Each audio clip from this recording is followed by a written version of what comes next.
I came out of a youth and childhood that valued leadership, that valued what Christ is doing in the public square. And so my granddad took me to events and political things, got me started at a young age. By the time I was 18, I was helping out on the governor's campaign team in Georgia, which thankfully, as you know, that was a successful one.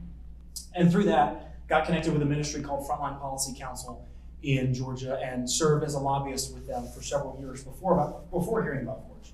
So I came in already having been a part of politics and seen sort of the inside of things. And what Forge talks about a lot is two things: is you need starting power, but you also need staying power. And I'll be honest, after 4 years in politics, I was losing my staying power. I mean, it's very demoralizing sometimes to look around the room and realize how cheap everybody is, how low a price they will sell their soul for in a very real way to get what they think will advance them to the next stage.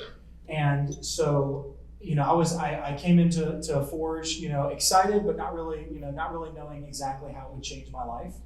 And you've already heard it from almost everyone who's talking about it up here, but I do think the most important part about Forge is the network. Getting the opportunity to cement your convictions alongside people who care about the same things that you do. Getting to look somebody else in the eye and say, you too, I thought I was the only one. And so that's been an incredibly special thing. I've gotten the opportunity to have life-changing experiences with my Forge fellows, and it really changed my ability to see, it crystallized my vision of what God has for me in the political realm in a way that I hadn't even looked for.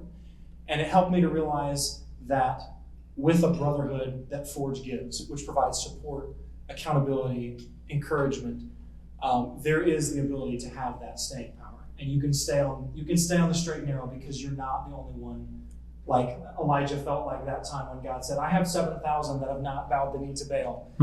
We feel like we're living in that world often, especially inside politics. And so Forge has given me that network, and it changed my perspective on why I was doing what I was doing. So I could not be more grateful for the friends that I made and for the people who made that experience possible. That's one of the things that I said that Forge gives. Apart from a network, apart from a brotherhood of people who can stand shoulder to shoulder, also gives you perspective. It reminds you why what we're fighting for matters. And this crystallized for me in DC when we were on our DC trip within the academy. And we're taking the tour of the monuments at night, very special time. And, I'm, as many here may know, I enjoy taking a good picture of you. Stop that. But no, I was just taking pictures and, enjoying the beauty of some of the sites. And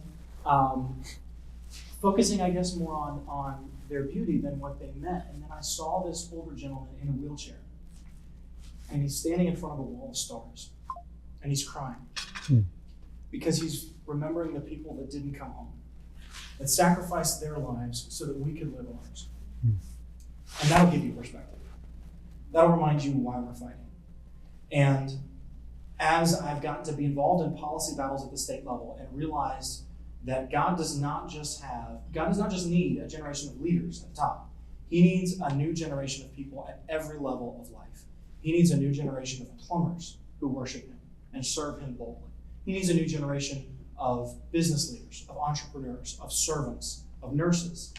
And that's the beautiful thing. Not everyone who comes to Forge is going to become the next great political leader. Some of them are going to just go start families. Some of them are going to go and become business leaders in their communities, and others will go into politics. But what gives me hope for the future is the fact that the people in this room and the people that Forge continues to turn out will be the next generation of world changers who boldly confront a world that is desperately in need of the truth of the gospel of Christ.